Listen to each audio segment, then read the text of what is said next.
ఎవరైనా షేర్ చేసుకుంటారా?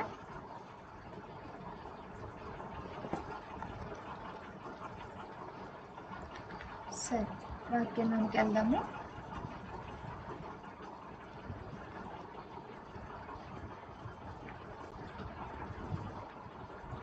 ఈ రోజున నేను పరిశుద్ధాత్మ గురించిన కొన్ని మాటలు చెప్దామనుకుంటున్నాను. అసలు పరిశుద్ధాత్మ ఆనందం అంటే ఏంటి? పరిశుద్ధాత్మను పొందుకోవాలంటే మనము ఏ విధమైన గుణములు లేదా ఏ విధమైన లక్షణాలు కలిగి ఉండాలో ఈరోజు వాక్యంలో మనం చూద్దాం. ముందుగా వాక్యం చదువుకుందాం. లూకా సువార్త 10వ అధ్యాయము 21, 22, 23 వచనాలు చదువుకుందాం.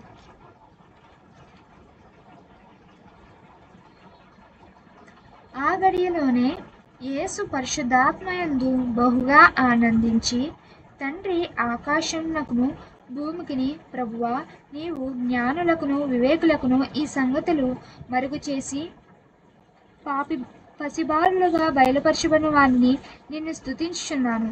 అవును తండ్రి, అలాగు నీ దృష్టికి అనుకూలమాయను. సమస్తమును నా తండ్రి చేత నాకు అప్పగింపబడి ఉన్నది. కుమారుడెవడో తండ్రి తప్ప మరి ఎవడునూ ఎరుగడు. తండ్రి ఎవడో కుమారుడెవనికి ఆయన బయలుపరచనుద్దేశించెను. వాడు తప్ప మరెవడునూ ఎరుగడని చెప్పెను. మనకి వచనములో మనం చూసినట్లయితే ఫస్ట్ లైన్లో 21వ వచనంలో మనం ఒక మాట గమనిస్తాం. ఆ గడియలోనే యేసు పరిశుద్ధాత్మయందు బహుగా ఆనందించి, అంటే మనము ఈ లైన్లో మనం చూస్తున్నాం యేసుక్రీస్తు ప్రభు దేని యందు బహుగా ఆనందిస్తున్నారంట? పరిశుద్ధాత్మయందు బహుగా ఆనందిస్తున్నారంట. అయితే మనకి నిజమైన సంతోషం, నిజమైన ఆనందం క్రీస్తులో, దేవునిలో ఎప్పుడు దొరుకుతుంది మనకి అని కనుక మనం ఆలోచన చేసుకుంటే, పరిశుద్ధాత్మ యొక్క అనుభవాన్ని మనం పొందుకున్నప్పుడు క్రీస్తులో నిజమైన ఆనందాన్ని మనం చూడగలం. అసలు ఆ దేవుని యొక్క ఆత్మను పొందుకోవడం అంటే అది ఒక డిఫరెంట్ వైబ్ అనమాట. ఎంత దేవుని యొక్క ఆత్మను పొందుకున్న తర్వాత ఎంత రిలాక్సేషన్ ఉంటుంది అంటే, ఎంత సమాధానం మన యొద్ద ఉంటుందంటే, ఎంత ప్యూర్ అండ్ క్లియర్ సోల్ మన దగ్గర ఉంటుంది అంటే, అదంతా కూడా మనము ఎక్స్ప్లెయిన్ చేసి చెప్పలేము. ఒకసారి మనం అనుభవాన్ని పొందితేనే కానీ అది వేరే వాళ్ళు పొందుకున్న అనుభవాలను మనం వినడం ద్వారా వచ్చే అనుభవం మాత్రం అది ఏమాత్రం కాదు. మనం స్వయముగా దేవుని యొక్క ఆత్మను పొందుకుంటేనే అది ఒక ఫీల్ అనేది ఎలా ఉంటుంది అని మనం తెలుసుకోగలం.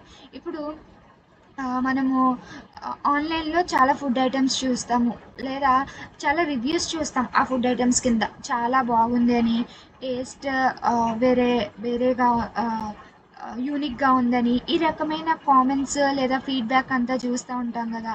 ఆ ఫీడ్బ్యాక్స్ చూసినంత మాత్రాన మనకి ఆ టేస్ట్ తెలిసిపోతుందా చెప్పండి? తెలీదు. మనము అది ఆర్డర్ చేసుకుని మనము మన నాలుకతో రుచి చూసి తెలుసుకున్నప్పుడు మాత్రమే అది టేస్ట్ ఎలా ఉంది, నిజంగానే ఆ ఫీడ్బ్యాక్ నిజమా, నిజంగానే వాళ్ళ యొక్క రివ్యూ జెన్యూనా, ఇవన్నీ కూడా ఎప్పుడు మనకు తెలుస్తాయి?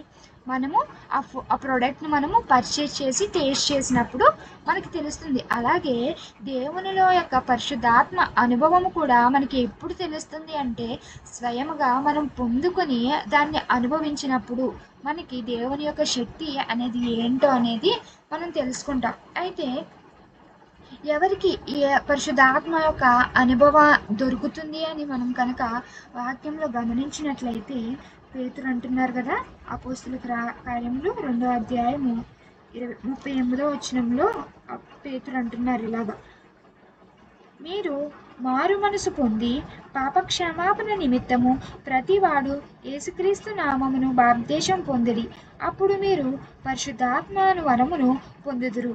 పేతురు భక్తుడు అంటున్నారు కదా, ఇక్కడ 3 మాటలుగా చెప్తున్నారు. దేవుని యొక్క పరిశుద్ధాత్మను మనం పొందుకోవాలి అంటే ఎటువంటి మనసు లేదా ఎటువంటి గుణమును మనం కలిగి ఉండాలంటే, ముందుగా మారు మనసు పొందిన వారుగా మనం ఉండిన యెడల దేవుని యొక్క పరిశుద్ధాత్మను మనం పొందుకోగలమని పేతురు ఇక్కడ చెప్తున్నారు. మారు మనసు అంటే ఇప్పటి వరకు మనము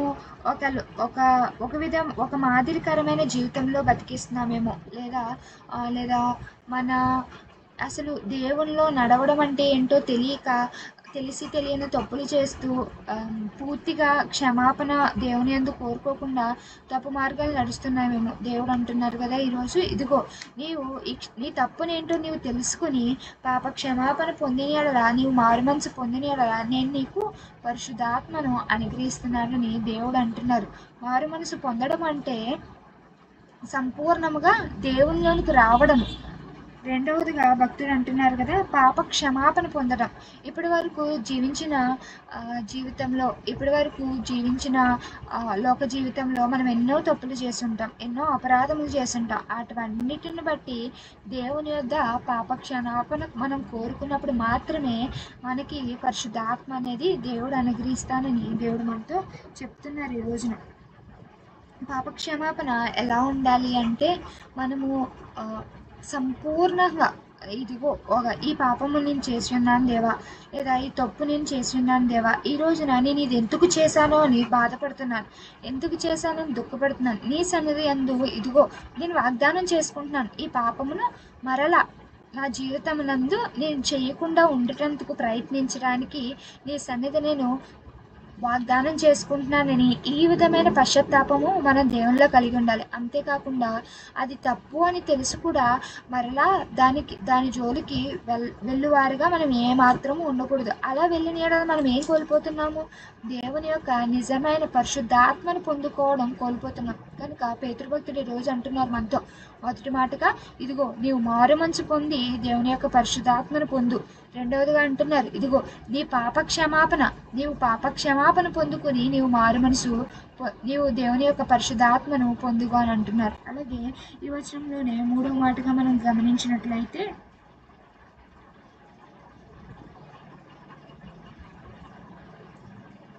యేసుక్రీస్తు నామమున బాప్తిస్మము పొందుడి, అప్పుడు మీరు పరిశుద్ధాత్మ అను వరమును పొందుదురు. పరిశుద్ధాత్మ అనే వరమును మనం పొందాలి అంటే మూడవదిగా పేతురుభక్తులు అంటున్నారు కదా, బాప్తిస్మము మీరు పొందండి, యేసు నామమున మీరు బాప్తిస్మం పొందండి అని పేతురుభక్తులు చెప్తున్నారు. మనకి దేవుడు మనం మొదటి వచనంలో చూసాం, లోకాసు వార్త 10:21లో, అక్కడ యేసుక్రీస్తు ప్రభు దేని యందు ఆనందిస్తున్నారని మనం చదువుకున్నాం, పరిశుద్ధాత్మ యందు ఆనందిస్తున్నారని చదివి ఉన్నాం కదా. అలాగే మనము ఒక చదువుతాం మనం యోహాను సువార్తలో అనుకుంటా, యేసుక్రీస్తు ప్రభు బాప్తిసం పొందినప్పుడు ఆయన మీదకి ఏమి వచ్చిందని మనం చదువుతాము, పరిశుద్ధాత్మ పావుర రూపంలో ఆయన మీదకి దిగి వచ్చి ఉన్నదని మనం చదువుతాం. ఈ రోజున మనము అటువంటి పరిశుద్ధాత్మ అనుభవం మనకు కలిగి ఉండాలంటే తప్పక బాప్తిసము కలిగి ఉండాలి. యేసుక్రీస్తు ప్రభు మనకి ఇదిగో మీరు దేవుణ్ణి అంగీకరిస్తూ బాప్తిసం పొందండి అనే మాటల్లో మాత్రమే చెప్పలేదు, ఆయనే స్వయముగా భూమి మీదకి దిగి వచ్చి ఇదిగో బాప్తిసం ఇచ్చి యోహాను యొద్ద బాప్తిసం పుచ్చుకున్నట రుజువులతో సహా మనం బైబిల్ గ్రంథంలో మనం చూస్తున్నాం. ఈ రోజున మనం పరిశుద్ధాత్మ యందు ఆనందించాలి అంటే, పరిశుద్ధాత్మ యందు మనము నిజమైన సంతోషాన్ని పొందుకోవాలంటే యేసుక్రీస్తు తండ్రి యెహోవా నామముందు తీసుకున్న బాప్తిసమును కూడా మనం ఈ రోజున తీసుకున్న వారుగా మనం ఉండాలి. మనలో నాతో పాటు మేబీ ఉండొచ్చు బాప్తిసం లేని వారు, కానీ దేవుని వార్త ఇలా ప్రకటిస్తున్నాము అంటే దేవుని యొక్క బాటలో మనం నడిచేవారుగా ఉండాలి. దేవుడు ఏం చేసి ఉన్నారు? పరిశుద్ధాత్మ బాప్తిసం పొంది ఉన్నారు. మనము కూడా అటువంటి బాప్తిసం పొంది ఉండాలి. నాకులాగనే బాప్తిసం కావాలి అని ఎంతగానో పరితపిస్తున్న వారు ఉండి ఉండొచ్చు మన ఇంట్లో, లేదా ఇంకను అనేకులైన వారు ఉండొచ్చు. ఇదిగో లేదా ఇంట్లో వారు ఆపు చేస్తూ ఉండొచ్చు, లేదా ఇంట్లో పరిస్థితులు అనుకూలంగా లేక ఉండొచ్చు, లేదా ఇంట్లో బాప్తిసం తీసుకుంటే ఎలాగో ఉంటుంది అని సతమతపడుతూ బాప్తిసం తీసుకోకుండా వెనకడుగు వేస్తున్న వారుగా ఉండి ఉండొచ్చు. ఇటువంటి వారిని అందరిని బట్టి మనం తప్పకుండా మన డైలీ ప్రేయర్లో కనిపెడతాం. ప్రతి ఒక్కరు కూడా తండ్రి క్రీస్తు ప్రభు చూపించిన బాటలో నడుచువారుగా మనం ఉండాలి. కాబట్టి దేవుడు చెప్తున్నారు కదా, ఇదిగో మీరు మారు మనసు పొందండి అని చెప్తున్నారు. రెండవదిగా పాప క్షమాపణ పొందండి అని చెప్తున్నారు. మూడవదిగా బాప్తిసం మీరు పొందిన యెడల ఇదిగో పరిశుద్ధాత్మ అను వరము మీరు పొందుకొనగలరు అని మనకి దేవుడు చెప్తున్నాడు. అలాగే మనము ఇంకో మాట కనుక మనం చూసినట్లయితే, అపోస్తల కార్యములు 5వ అధ్యాయము 32వ వచనంలో చూసినట్లయితే,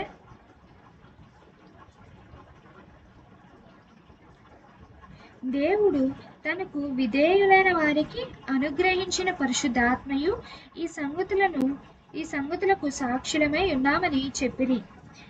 నాలుగో మాటగా మనం చూసినట్లయితే పరిశుద్ధాత్మ ఎవరికి అనుగ్రహించబడుతుంది అంట? దేవుడు తనకు విధేయులైన వారికి అనుగ్రహించిన పరిశుద్ధాత్మ. దేవుడు ఎవరికి అనుగ్రహిస్తున్నారంట పరిశుద్ధాత్మను? ఆయన యందు విధేయులైన వారికి దేవుడు పరిశుద్ధాత్మను అనుగ్రహిస్తున్నారని మనం ఈ వచనంలో చూస్తున్నాం. అలాగే మనము వేరొక రిఫరెన్స్ కూడా చూద్దాం. హెబ్రీ పత్రిక 5వ అధ్యాయము 8వ వచనం. ఆయన కుమారుడై ఉండియు తాను పొందిన శ్రమల వలన విధేయతను నేర్చుకొనెను. ఇక్కడ మనం చూసినట్లయితే ఈ వాక్యము యేసుక్రీస్తు ప్రభువు గురించి చెప్పబడిన వాక్యం అన్నమాట. ఈ వాక్యంలో మనం చూసినట్లయితే ఆయన కుమారుడై ఉండియు తాను పొందిన శ్రమల వలన విధేయత నేర్చుకొనెను. యేసుక్రీస్తు ప్రభు ఎలా ఉన్నారంట? విధేయత నేర్చుకునిన ఒక వ్యక్తిగా ఉన్నారంట. అంటే తాను పొందిన శ్రమల వలన విధేయత పొందిన వారై. ఇప్పుడు మన జీవితంలో మనకి అనేక శ్రమలు ఉండొచ్చు, అనేక ఇబ్బందులు ఉండొచ్చు, లేదా మనము దేవుడిని ఎంతగానో ప్రార్థిస్తున్న దాన్ని బట్టి సమాధానం మనకు దొరకపోయి ఉండొచ్చు. అయినప్పటికీ మనం ఎలా ఉండాలంట? విధేయులై ఉండాలంట. మన జీవితంలో ఎన్ని శ్రమలున్నా, ఎన్ని కష్టములున్నా, ఎన్ని ఇబ్బందులున్నా కానీ యేసుక్రీస్తు ప్రభు మనకి ఎలాగున మాదిరి చూపించి ఉన్నారు? తమ పొందిన శ్రమల చేత. దేవునికి యేసుక్రీస్తు ప్రభు తెలుసు, ఇదిగో శ్రమలను పొందడానికే భూమి మీదకు వచ్చి ఉన్నారని ఆయనకు తెలుసు. అయినప్పటికీ యెహోవా యందు, తన తండ్రి అయిన యెహోవా యందు ఎలాగున్నారంట? యేసుక్రీస్తు ప్రభుని శ్రమ పెట్టడానికి భూమి మీదకు పంపుతున్నారు అని తెలిసినా ఎలా ఉన్నారు? విధేయత చూపువారే ఉన్నారంట. ఈ రోజున మనము కూడా మన జీవితంలో ఎన్ని ఒడిదుడుకులున్నా, ఎన్ని కష్టాలున్నా తండ్రిని విడిచిపెట్టేవారుగా మనం ఏమాత్రము ఉండకూడదు. ఎప్పుడూ కూడా ఆయన యందు విధేయత చూపువారుగా ఉండాలట.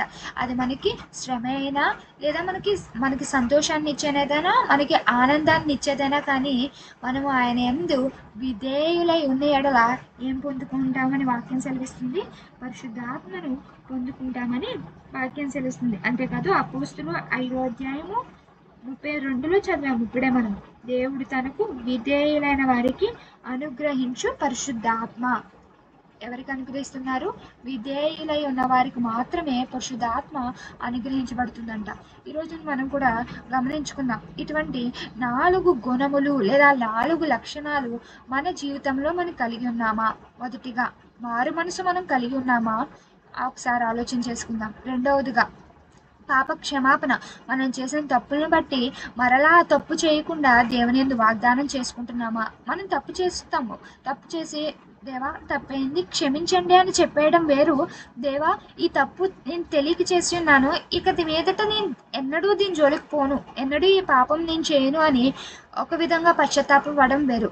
ఏ విధంగా మనం పశ్చాత్తాపపడుతున్నామో ఆలోచన చేసుకుందాం. ఒకవేళ ఇప్పటి వరకు క్షమాపణ మనం కోరుకుంటున్నట్లయితే దేవుని యొద్ద ఈ రోజు నుంచి వాగ్దానం చేసుకుందాం. ఈ రోజు నుంచి ఈ పాపమును నేను చేయను దేవా అని ప్రత్యేకంగా వాగ్దానం చేసుకుందాం. మూడవదిగా మనం చూసాం కదా, బాప్తీసం మనకి ఏమిస్తుంది? మారు మనసునిస్తుంది, నూతన జీవన్నిస్తుంది, మరలా క్రీస్తులో పుట్టుటకు ఒక భాగ్యమునిస్తుంది. ఇటువంటి భాగ్యమును మనం కలిగి ఉన్నాడలా పరిశుద్ధాత్మ పొందుకుని ఉంటామని దేవుడు సెలవిస్తున్నారు కదా. ఇటువంటి భాగ్యము లేని వారు అందరిని బట్టి ప్రత్యేకంగా మనం ప్రార్థనలు చేస్తూ అందరూ కూడా దేవుని ఆత్మ పొందుకోవాలని ప్రార్థన చేద్దాం. 4వ మాటగా మనం చూసాం కదా, విధేయులై ఉన్న వారికి దేవుని యొక్క పరిశుద్ధాత్మ అనుగ్రహించబడుతుంది అని మనం చూసాం. కనుక ఈ 4 మాటలను మన హృదయంలో భద్రపరుచుకుంటూ మన జీవితంలో అన్వయించుకుంటూ ప్రయత్నించాలని యేసుక్రీస్తు యొక్క పరిశుద్ధ నామమున ప్రార్థించి వేడుకుంటున్నాను తండ్రి. ఆమేన్.